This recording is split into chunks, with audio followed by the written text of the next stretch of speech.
Hello everyone, welcome to your team news ahead of Gameweek 36. I'm joined by the mighty Neale Rigg. How are you, Neil? Not too bad, yeah. Hopefully I'm sounding a lot better this week because I've got a new flashy microphone. You've been upgraded, haven't you? I have. After 4 years, I've been deemed worthy of a better microphone. Well, I wanted to upgrade you, and your old one wasn't working too well, and you were like, no, it's okay, I'll fix it. Yeah. You did a bit of DIY, didn't you, to get it working? Classic northern stinginess. Yeah, I will not throw something away unless it's absolutely knackered. But it was. So the next thing's the internet connection. Let's hope that holds up. Yeah, we're getting you there. We're dragging you to like the technological advancement stage. Yeah, hopefully you sound good. Hopefully everyone can hear you well. I think you sound much better my end, so that's all good. Right, we've got a big old double game week to talk about. This is the most important stream of the week. It's knowing who's fit and who isn't. Looking at some kind of, trying to get a guess on who's going to play in some of the games as well. You've got your work cut out for you, as always, with some of that stuff. Let's start with a game that has very little FPL interest this week, which is Brentford versus Southampton. What's the latest? I forgot we did things chronologically, and I was not expecting that to be the first one up. But yeah, Brentford. Because it's a Saturday 3 o'clock, 1:30 deadline, isn't it, for the 3 p.m. games? Very unusual. A lion. So yeah, Brentford. Yeah, exactly. Yeah, Brentford are as you were, I think. So we did have a suggestion that Pinnock and Sergi Canos could be back for this one, but they're not. They're going to be in contention for 37 instead. Zanka and Onyeka, we think, are for the season, and Godos could be back. I think he's got his protective boot off. But I'll move swiftly on because I suspect no one will be interested in Brentford. No Southampton. Very quiet on the team news front for those as well because it's only Tino Livramento who is out, and he's out for the rest of the year. Big week for me now. I've finally got rid of Che Adams. Have you? Oh, he's the one who's been. Yeah, there's always someone. I saw someone like Armando Broa to a cockroach. Someone in your team who you just cannot get rid of. No. Every time you think you're going to sell them, then something else comes along. I've had a few of those before my wild card. It's hard with the forwards as well because there's so few options to actually go to. Yeah. You look at like the 7 million mark and you think there's got to be someone, and there isn't. But I have managed. It's been grim, hasn't it? It's been a very grim season for forwards. It sure has. Yep. Okay, next game is Burnley versus Villa. A bit more interest in this one, maybe more so in Burnley next week, but Villa certainly attracting some attention. What have you got for me? Big news actually from Villa for bench boosters particularly.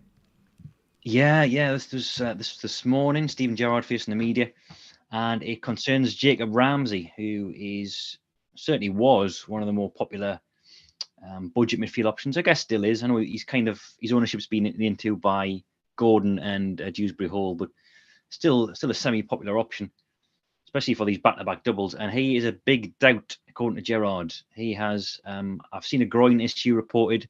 I don't think Gerrard mentioned it particularly, but I've seen that reported elsewhere. So as things stand, according to Gerrard, he's a big doubt.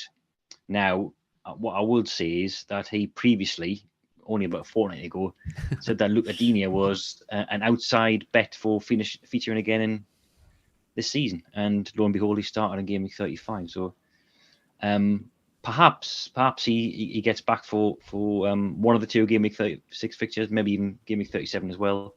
Or maybe he's just hoodwinking all of us again with a slightly more economical with a truth update on Ramsey, and he might be fine. But we have to take him at his word.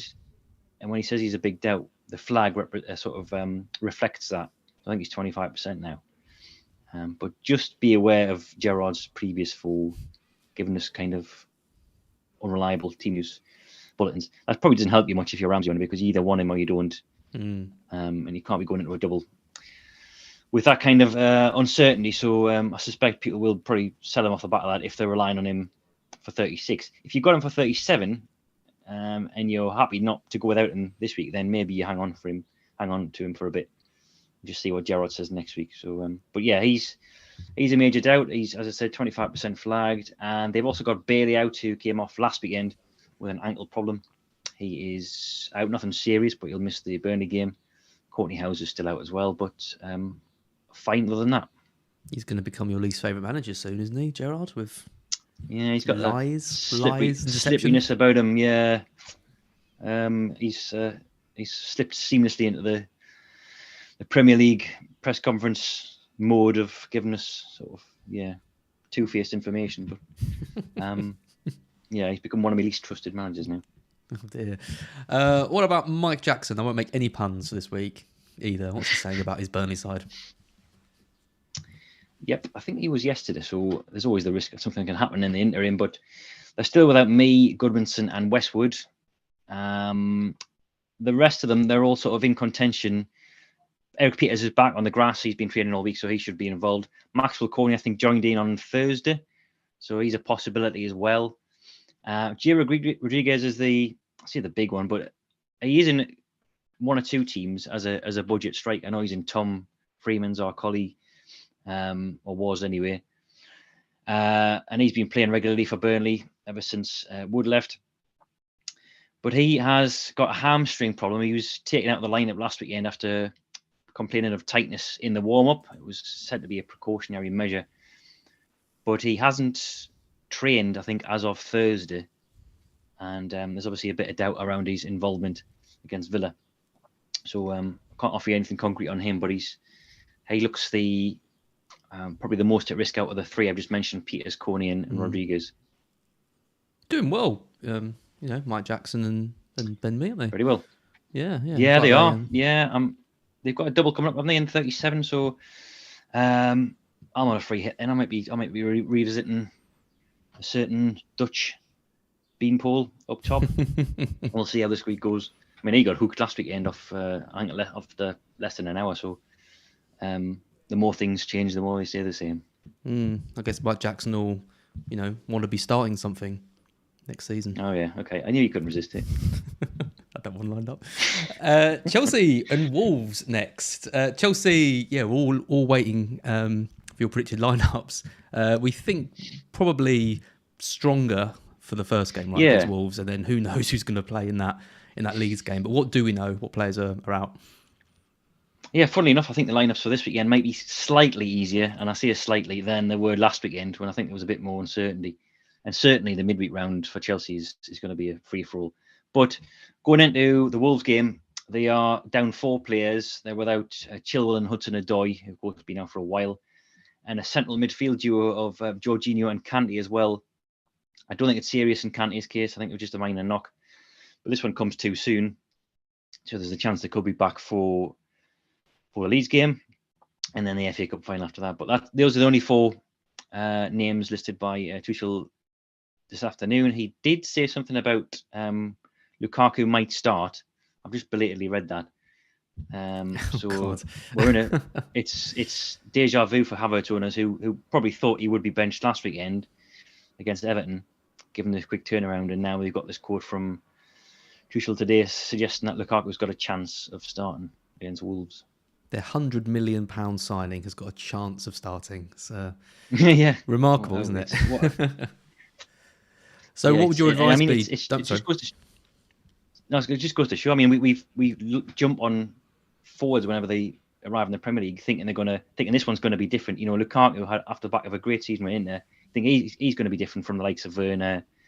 People who flopped before, and then they have this adjustment period again where some of them just cannot handle. I think with Lukaku, it's the pressing. I think perhaps he's just not used to that energy from the front. But here we are. I mean, he's probably going to have to stay because of Chelsea's transfer situation, and he may be with us again next season. But what a fall from grace.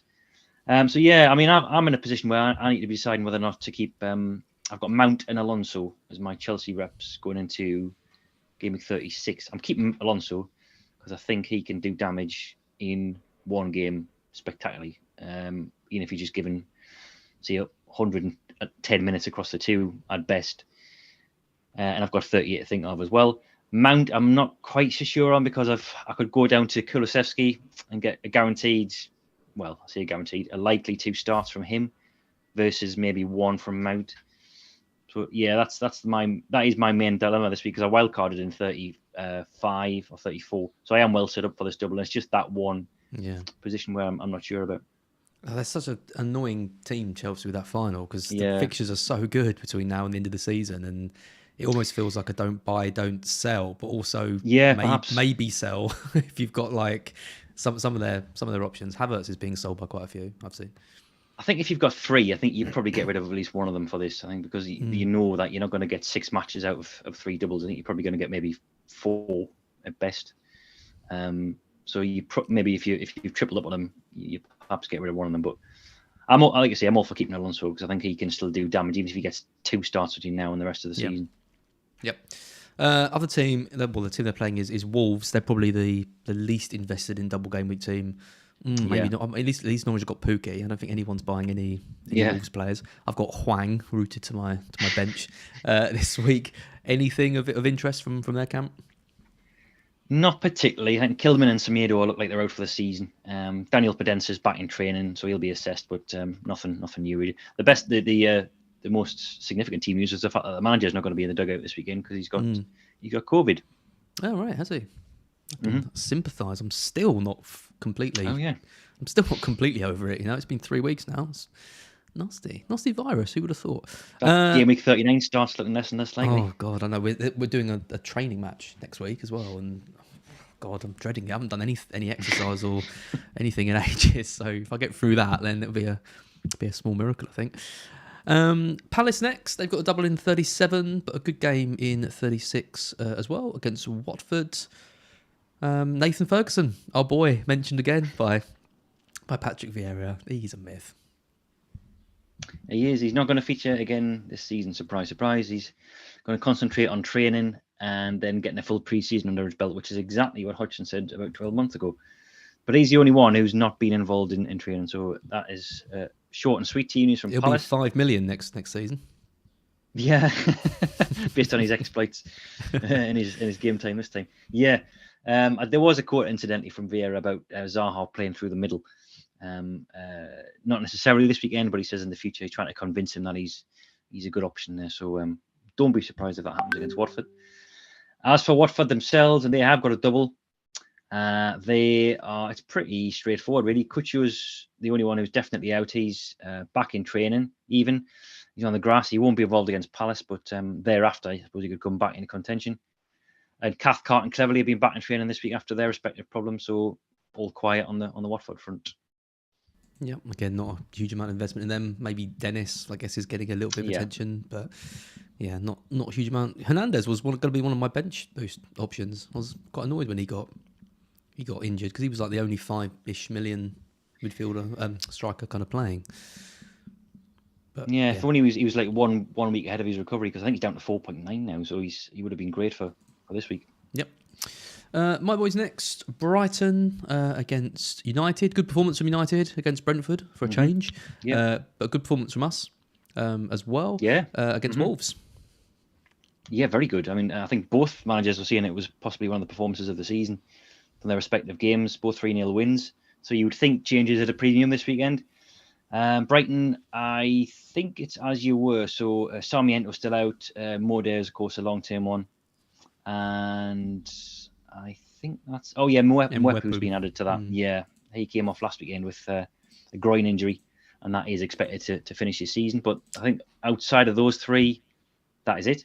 United, they've got Maguire back, so I don't know if it's a good or a bad thing. Wan-Bissaka has been back in training as well. So those 2 are potentially in contention. Out, though, are Rashford, who's got bronchitis.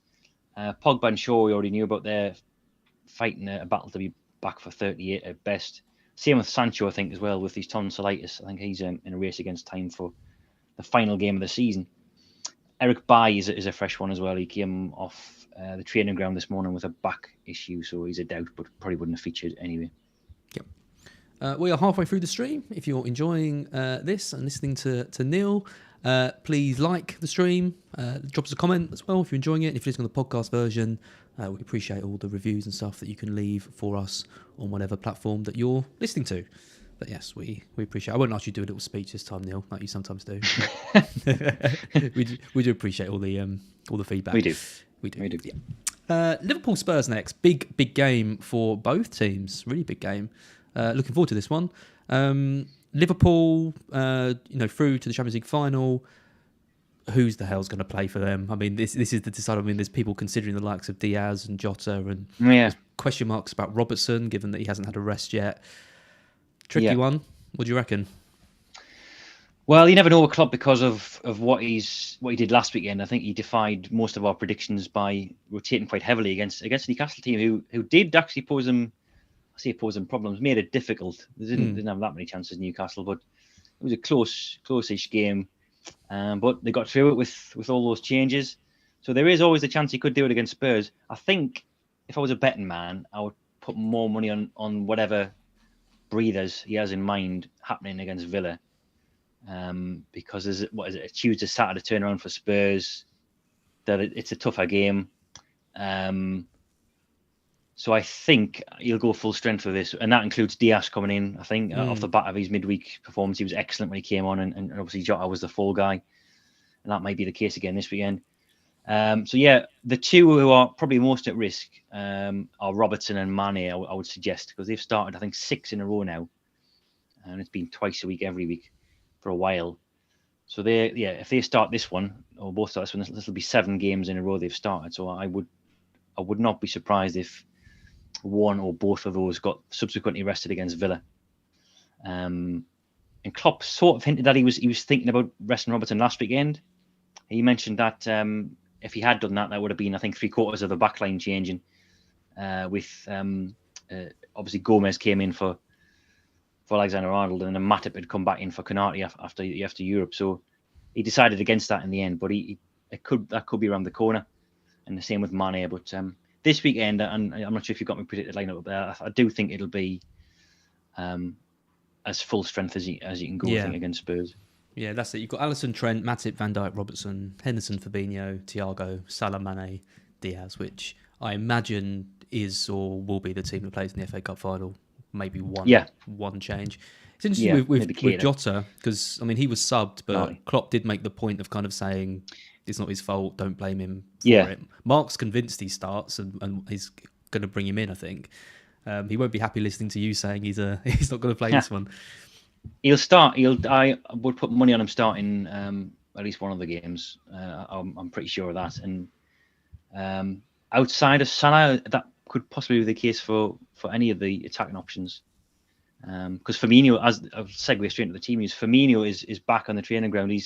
He might not feature against Spurs, but Klopp says instead he might train this weekend and then be ready for Tuesday against Villa. So there's a chance he eats into the minutes as well. So there's 5 spots, so 5 players trying to compete for 3 spots, and that's not even including Origi and Minamino. So there's jeopardy with Liverpool and City attackers, but you can go off previous minutes and recent rests and be fairly confident with Salah, I think. Yep. And how about Spurs? Because if they win this, they're really knocking on the door of that top 4 going into the North London derby. Well, I think it could be finished if Spurs lose this and then lose to Arsenal, and Arsenal obviously beat Leeds. I think that'll be pretty much it done. So all of a sudden, this neck and neck race could be completely finished. But yeah, Spurs. I don't think anything's changed. Reguilon's still out with that groin discomfort, and the season-long absentees, Tanganga, Skip, and Doherty are obviously all still out as well. But nothing new. Again, team news-wise, it's been very, very settled. I mean, there's only been the 2 wing-backs changing until last weekend when Kulusevski got benched. But he did so much in that cameo appearance that we would assume he's just come straight back in for Lucas here. Yep. Excellent. Moving over to the other top 4 contenders, which is Arsenal. They're playing Leeds. Some mix. Well, we don't really know. A lot of people, again, another bench boost option, which is Ben White, who a lot of people are holding on for. We're not totally sure if he's going to make it, are we? No, I think he'll be back for the North London derby, but the update was from Arteta that he's in contention, but he's got to train tomorrow. Isn't it? Such a vague in contention. And we've seen from before with Arteta when he says Tomiyasu was like nearing a return, and it took months. I don't think that's the case with White, but I think he's been again a bit economical with the truth. I would not be surprised if they saved him for the Spurs game and instead played Holden this weekend against Leeds. So I think they could do. But it's not. It doesn't sound too serious. It's hamstring tightness. That's what caused him to miss out last weekend. Holden played very well as well. And as I say, Arteta said that he has to train tomorrow to be available for the game. So I guess with the deadline being 1:30, maybe we can look out for training ground images before then. See if you can get anything. But there's still an element of doubt with White. The good news is elsewhere that everyone else is fine. So apart from, of course, Tierney and Partey who are out for the season, it looks like. But Saka and Tomiyasu came off last weekend, but they were only suffering from, I think, cramp and fatigue respectively. So they are okay. Yep. And how about Leeds? Leeds, I've been watching Jesse Marsh's presser, and they are without Dallas now for a long time because he got stretched off last weekend, as we saw, and then he's going to be out for, I think, the best part of this year. Somerville's still out, Roberts, and Forshaw as well for the season. Bamford's back on the grass, but it sounds like not involved this weekend. I think Jesse Marsh was talking about him doing ball work, which is some distance from full team training. So he could still feature between now and 38. Cooper should be fine as well. Liam Cooper, who missed out last weekend after pulling out in the warm-up with some discomfort in his knee, but Marsh says he's trained and he looks fine, so he should be back for this one. They need points. They're getting dragged into it. Yeah, big time. Yeah, they're all in decent form, like Leeds, Everton, and Burnley. They're all picking up points. I'm not sure 40 points is completely safe. There's like a cluster of teams like Southampton and Brentford and possibly Villa who are all on 40 as well, which might not be safe. But Leeds. If I put money on any of them going down, I think probably it would be Leeds right now. It's crazy, isn't it, how that's turned around? Because we all thought they were completely safe, and it's been Burnley just getting all these points, and then Everton beating Chelsea. I mean, if Everton had lost that Chelsea game, then you'd almost think they were finished. But such a big win for them. Yeah, Leeds have got. I think Leeds have got the marginally the trickier running. We've got Chelsea this weekend. Arsenal this weekend, and then Chelsea, and then it's Brighton and Brentford. I mean, Brighton and Brentford on the day are decent teams. You just never know which version of those are going to turn up. But perhaps that FA Cup final might actually help Leeds because obviously it'll be Chelsea 3 days before they're at Wembley. Yep. Okay, team with not much to play for now after getting knocked out of Europe last night. This is where, you really earn your money trying to predict who Rodgers is going to select. Even the fact they're out of Europe now, it's so difficult to know who's going to play. We saw some players returning last night that were doubts that have come back in. He changed system halfway through the match as well. Took Barnes and Lookman off. Kind of went with no wingers. Mm-hmm. Good luck. Take it away. Well, we haven't heard. Saving grace is that we haven't heard from Rodgers yet. He was the last one off the rank. He was meant to be doing a one-on-one interview with Premier League Productions rather than a press conference based off last night. And it was meant to be for 3:00, which is, of course, the time we came on air. So I've not seen anything yet. There's nothing on the website yet. There's nothing on BBC Radio Leicester either. So I don't think anything's come out yet. Injury-wise, it's just Ndidi and Bertrand, I think, who are out. And we saw Maddison and Dewsbury Hall back. They were past fit ahead of this game last night against Roma, and they both played. They both started. Dewsbury Hall coming off slightly earlier than Maddison, but it's a tough one because now there is no sideshow distraction. There's nothing to save players for, but fatigue could still be a problem this weekend. Beyond that, you'll see less rotation, I'm sure, for the running, but this weekend could still be a case of management with fatigue. West Ham, I think, will probably send out we'll come on to West Ham in a bit. I think they'll maybe send out a stronger team than Leicester, perhaps, because they are still in the mix for European contention. There may be 2 or 3 changes, but I think it'll still be pretty strong. Leicester, I'm still sort of in the dark with, and I have to do a bit more research. But he'll still want to protect the likes of Evans and Fofana from the risk of re-injury after their recent comebacks. But I think that the rotation won't be as wholesale as it has been. And we've seen a couple of games where he's done 8 changes, I think, possibly 9. And I reckon that might start winding down now, like a handful each game. But the predicted lineup will probably be one of the last things I do, I think, today, because that's probably the one I'm least confident of out of all of them. Even factoring in City and Chelsea, I think Leicester's you sort of throw a blanket over them, really. I mean, at least with West Ham, you kind of know who the first choice 11 is. Whereas Yeah, with and they've not got Leicester, much depth. Yeah, they've no. not got a great deal of depth, West Ham. I mean, he's been so reluctant to use the likes of Alex Kral and Yarmolenko and Vlasic even as well. So you know roughly what the core of that team's going to be, and of course they've been down a few centre halves. But yeah, they've got two defences that they could easily put out, separate defences. They've got they changed formations within games, as you just said there. So it could be any number of things. Yeah, At least you're going to get I think you're probably going to get maybe 3 starts out of your Leicester assets over the next 2 double game weeks, because they've got back-to-back doubles. And you'd hope for like 3 starts, and just accept that the bench is going to come along the way. Yeah, I mean, I've sold Barnes. I'm not convinced he gets. I'm not convinced he gets 3 stars. I just don't think he's so out of form. Well, yeah, Barnes is I think I'm talking sort of Maddison and Dewsbury Hall, because they're definitely part of the first 11. Barnes is not. You just do not know where Barnes stands or Rodgers on a week-to-week basis. So I think that was a wise move. I was surprised when he started the Roma game, and then by all accounts he was shocking in that. Had awful first touch, and then subbed at half time. Like he's just not worth their day. Just a quick one on Leicester. I mean, if they win their 2 games in hand on West Ham, if they are looking for European football, they'll be on 48 points. West Ham on 52, so they then have to make up 4 points in 3 games. Well, West Ham's got Man City as well, so you'd think they'd lose points there. So it's not out of the question, but it's an outside bet, isn't it? But they have to win all their games and then hope West Ham slip up twice, basically. Yeah, exactly. Which is a long shot. Yep, absolutely. What about Everton then? Everton are obviously a team getting loads of investment. I mean, I was saying to Sam earlier, I asked if Richarlison is essential going into the week. Obviously, he's had this smoke grenade flare sort of thing hanging over him. We've kind of established that he's not going to be banned for that, at least not by the weekend. Did you say the police are looking into it, which might extend it further or something like that?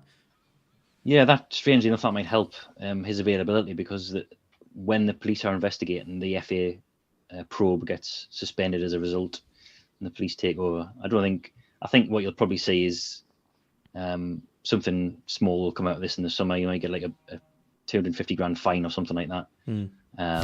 Just 250 grand fine. Yeah, it's now for him. Yeah, my lifetime earnings probably. But yeah, given how long it takes, like police investigations, I don't think he'll be, certainly not for 36. And I think it'll be a slap on the wrist and a hefty fine rather than a ban. But we'll see. Don't quote me on that. There's an injury update on Richarlison as well, just when we thought you were out of the woods. So yes, last week he came off, and Lampard confirmed after the game that it was cramp that forced him off. However, today he said that he's still been affected somewhat by the knock to his ankle that he took in the Merseyside derby, which was I think 2 weeks ago. Now he played through that against Chelsea, which suggests it's not too bad, not hampering his movement too much. And Lampard did go on to say that hopefully he'll be fine. So, as a matter of course, and FPL have to do this, whenever there's an element of doubt, there's a 75% flag. But judging by the comments and the fact that he played through it last weekend, I don't think he's in danger of missing out here. Yep, that's good. Any other things to worry about? Gordon's obviously being bought. One or two updates. Nothing too serious from an FPL perspective. They've got Andre Gomez back again. He'll not start. Donny van der Beek's still out. So is Godfrey, Patterson, and Townsend. I guess Godfrey's interesting if you've got Holgate, because Holgate's one of the cheapest starting defenders at the moment, and you might be in a few bench boosts. There's still a rotation risk there with Michael Keane if he goes to a back 2.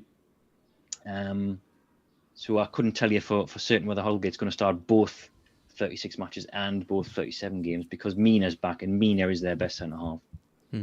And he makes such a difference to their clean sheet potential. But so just as for Calvert-Lewin's back, obviously he was back last week on the bench, didn't come on, which suggests he's not quite fully match sharp yet. And I think it'll probably be more substitute duty for him at first as well. Yep. I mean, it's an interesting one, actually, because you had Rodgers after that game yesterday saying how bad they are at set pieces, basically. They can't address it. They can't work out what's wrong. Yeah. Then you've got someone like Mina, who's like an absolute colossus at set plays, and Gordon's got a good delivery. I put him in my scout squad as a result. I did have Michaelenko until the last moment, and then I did look at that, and I saw they've got the worst tally for conceding chances this season from set players, Leicester, and even though the last 6 are still bad, and they conceded last night from a corner. So yeah, not a bad shout. There's always one low key centre half who comes out of a double game with a massive score. So it could be Mina.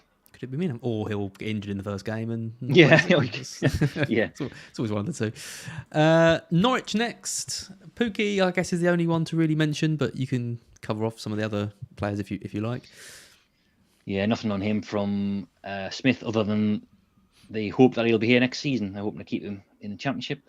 Injury-wise, Kenny McLean and Josh Sargent are out for the season, along with Kabak, Adam Ida, and Omar Bamadeli. Zimmerman's out with a groin problem as well. So 6 down. Smith says they've still got ambition to not finish bottom, and obviously they want some momentum going into the next season. But you're never quite sure, as I mentioned this week, whether a relegation is going to liberate a team or deflate them. Because I remember we beat Spurs in the final game. Remember that 5-1 a couple of years ago? Yeah, 5. I do remember. A long time ago now. Suzuka was on fire. So you never quite know what reaction you're going to get. But Pookie will feature in. He's in my team on my bench boost, and they haven't really got anyone else to rotate with because I think Sargent's out now and Adam Ida's out. So I still think even though they've got now to play for, he probably gets back-to-back starts. Yep. And then West Ham, who just lost, a red card for Creswell. Big shame for them not being able to make it to the final.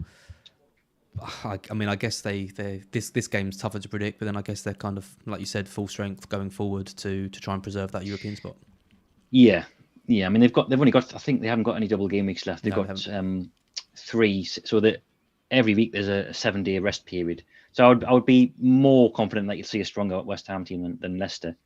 Injury-wise, Moyes just reporting knocks and niggles from Frankfurt, but he says everyone's fine. Ogbonna is the only one out. So yeah, we saw, for example, Lanzini and Cresswell come off early last night for different reasons. Antonio had a benching last weekend, so did Souček. Dawson and Zuma have kind of got a start by default because of the lack of alternative. So you've got like the core of a team there who will probably play again, and then there might be some sort of frills around that, like maybe Ben Rama or Vlasic or someone coming in for a start. But I still think they'll probably go. And Moyes was saying that he says they want to qualify for Europe again, so it's in his best interest to get a result. Yep. And finally, it's City versus your boys. City, what a game against Madrid. Of course, now that's kind of all subsided. No one cares about that anymore. All anyone cares about is who the hell's going to play for Man City going forward, particularly this game, because De Bruyne is obviously being bought by a lot of people on free hits are looking at him, and people looking at -8 to kind of get him. What do we know about him? Well, we know that his substitution was tactical. Even if those tactics were disastrous. In midweek, he came off against Madrid on Wednesday, but he hadn't looked himself, and there was obviously speculation mounting that he was carrying something, and he has been playing through what Guardiola previously said was it disturbing niggles or something? Disturbing. We made it sound worse. Yeah, made it sound worse than it actually was. But he himself said he was fine before the Madrid game, and then Pep's just been in the last couple of hours saying that the midweek substitution was just a tactical thing. He didn't really give much beyond that. So Walker obviously came off again. So we don't know if that's a recurrence of the ankle problem. Stones was missing as well. Laporte, we saw reports that he was sort of clutching at his groin. I don't think we had anything from Pep today. I know, I think Ben Dinnery mentioned Camp, but I haven't seen it confirmed anywhere. That might just be speculation, but we might get something more from the embargo section tonight, if that is when it happens. Hopefully that is the case. There will be an embargo section. I just don't know if it'll be tonight at 10:30 or tomorrow at 10:30 because it is a Sunday game. So let's keep our fingers crossed for the former, so we can get some injury updates from Pep. No one wants to see footballers clutching at their groin, do they? It's just not good. No, I mean we've all done it, but not on telly. I mean, I could be doing it right now, and you wouldn't have any way of knowing. I assume you are, to be honest. You've got no reason to think that you're not doing that. And then the final team then is Newcastle. Like you said, goodish performance against Liverpool. Probably a shame they didn't get. Probably, given the changes Liverpool made, shame they didn't get something from it. But yeah, some good news about some of their players coming back.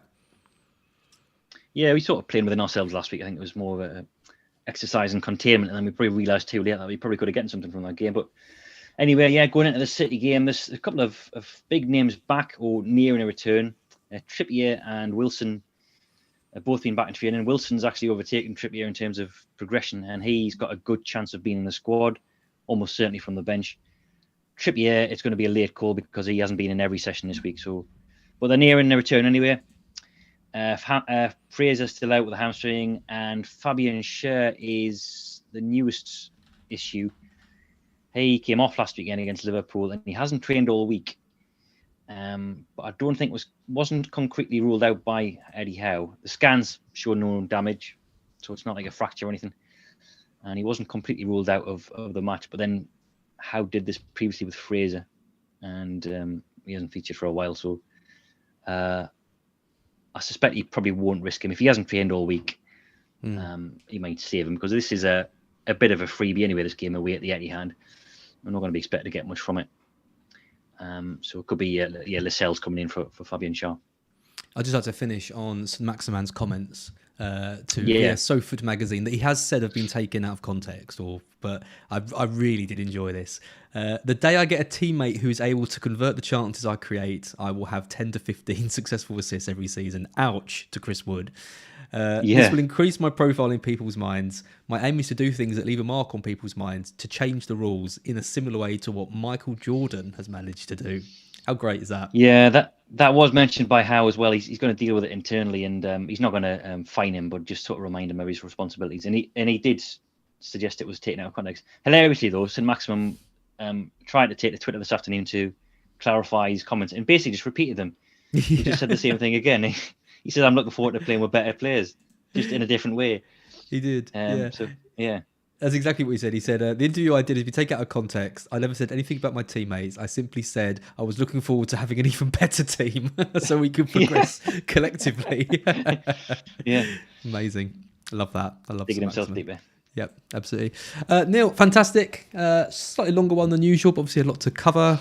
Biggest game week left of the season so far. Done your moves?